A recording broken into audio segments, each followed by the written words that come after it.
All right, how many of you in this room are already a brand? Raise your hand. Every hand in this room needs to be raised right now, because whether you know it or thank you. What a compliant group we have here. Whether you know it or not, you're already a brand. If you haven't managed your own brand or done anything proactive about it, guess what? We are branding you by default, right? Because if you haven't managed your brand, what is a brand? Let's first get some definitions. What do you think a brand is? Identity, good.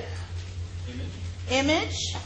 Yeah, not the way I do branding, but yes, image. But I do branding from the inside out, not that false image stuff. Feeling. That's good. Feeling, love that one. Good job. Emotions I heard over here. Great. Reputation. Reputation. And she's got a fabulous one, our financial planner over here. I'm partial to my clients. Pardon? Yes. Well, you're a branding artist or designer. You know about that. Yes. Like the handle that they, like, that's how they grab who you are. Good job. Absolutely. Okay. So an official definition, for those of you who like official definitions, a brand represents the visual, emotional, and rational images that you associate with a product, a service, a person, a thing, anything. So 3 things: visual, emotional, and rational. So what does that really mean to you? Visual, emotional, rational. Visual. Okay, we know visual, what a brand looks like. I've got samples of my work on my table there. Those are all brochures I designed and created and wrote myself. So that's what that is over there. That's the visual. What about the emotional? Anybody have any ideas? So I'm here today to share with you the importance of emotional connection in branding. People don't always talk about that. And I brand a little differently than most so-called branding experts. I have to tell you, Patrick's right, I am so old that I have been talking about branding before anyone even knew what the heck I was talking about. So since 1988, when I started my business here in the Bay Area, someone clapped. I deserve a hand. I can't believe I'm still standing. It's pretty wild, okay? So anyway, I've been branding for a long time, and a lot of you know me over the years from different things. And branding is really about emotional connection and differentiation. Bottom line, I have just demystified the world of branding for you. If you do not know how to differentiate your business or yourself from other seeming, lookalikes, for example, I'm a marketing and branding gal, and I've heard a lot of people in this room talk about I'm a branding coach, I'm a marketing coach, I'm a branding person, I work inside a company in marketing. How do you differentiate all of us? We all seemingly do very similar things. And for you people in the room who are coaches, oh my God, you've got to differentiate yourself. Differentiate yourself. I didn't say that word. Because, when I hear coach, I have an image. It conjures up an image. When you hear marketing, it conjures up an image. That image may not represent me, certainly doesn't represent me. And if you're a coach, there is an image of a coach that people, and I don't mean to offend anyone here because I know the coaches in this room are top-notch coaches, but when someone says they're a coach, it connotes to me, well, I don't know what else to be, and I just got laid off of my job, so I'm going to be a coach, or I'm going to be a consultant, right? We've all kind of heard this.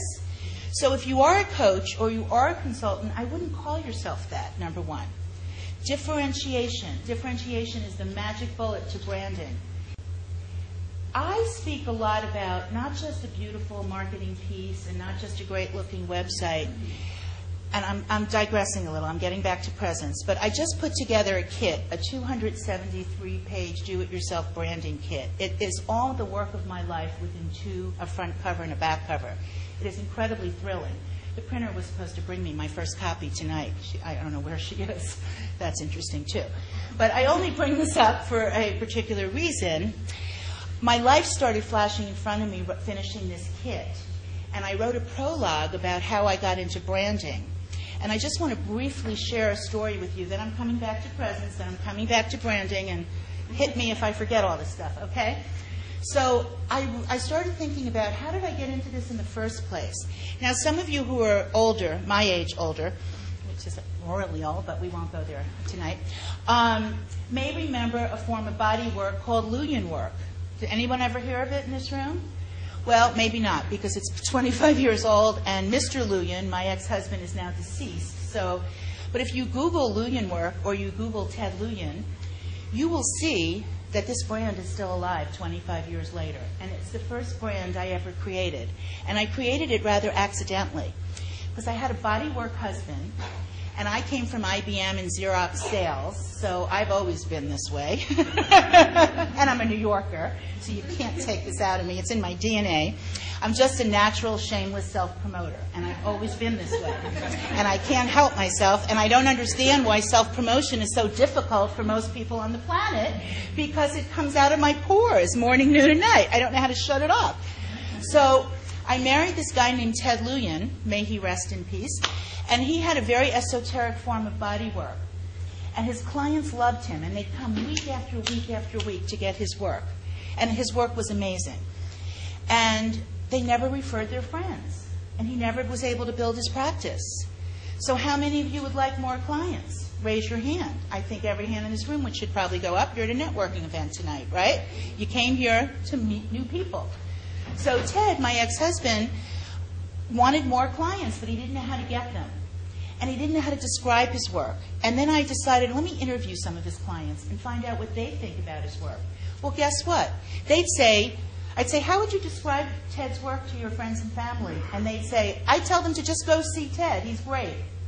Well, have you ever gotten referrals like that? Go see so-and-so. They're great.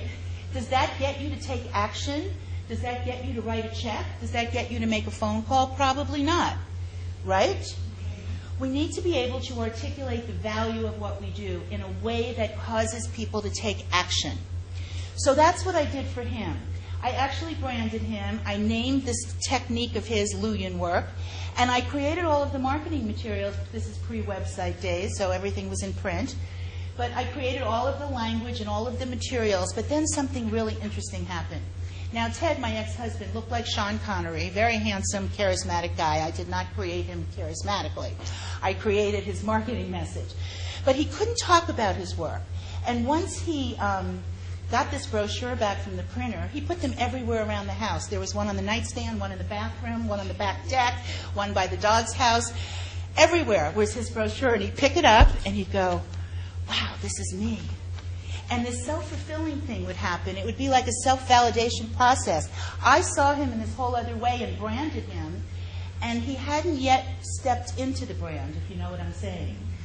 And another thing I realized, and I'm getting to presents, I haven't forgotten. The other thing I realized after all these years of branding individuals like yourself, my specialty is branding individuals who provide a service, and they are their service. Now, I've also branded huge divisions of Kaiser Permanente and Chevron and Wells Fargo. But my passion is to work with passionate people like Sarah Tolson over here, our Women's Wealth Advisor, who are really great at what they do and they love what they do, and they just want to attract more business. Now, I'm getting a little off purpose here, but I was here last month and I heard a wonderful speaker, Christine Comerford, and her business is all about the money and building your business so you have an exit strategy and you can sell it for 7 figures.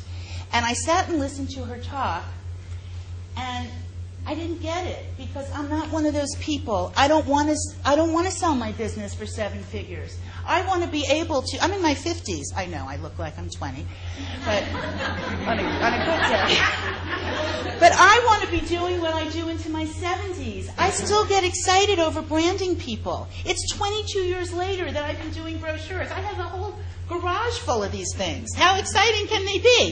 But ask Sarah. When I presented her brochure to her last week, I was jumping out of my skin because I absolutely love what I do and I'm passionate about it. And I only want to work with people who are like that. Now, if you happen to make 7 figures along the way, fantastic. I am not against earning money. I've been in my business 22 years. I love to shop. I love the finer things in life. And I'm not against money, but I am against money for money's sake. Just to make money and build a business. I don't get it. And I know the whole room was like electrified by this woman's message last month. How many of you were here? A lot of you. Yeah, a lot of you were totally electrified. You were all at her table over there. Nobody was at my little table. But that's okay. I digress. I'm getting back to...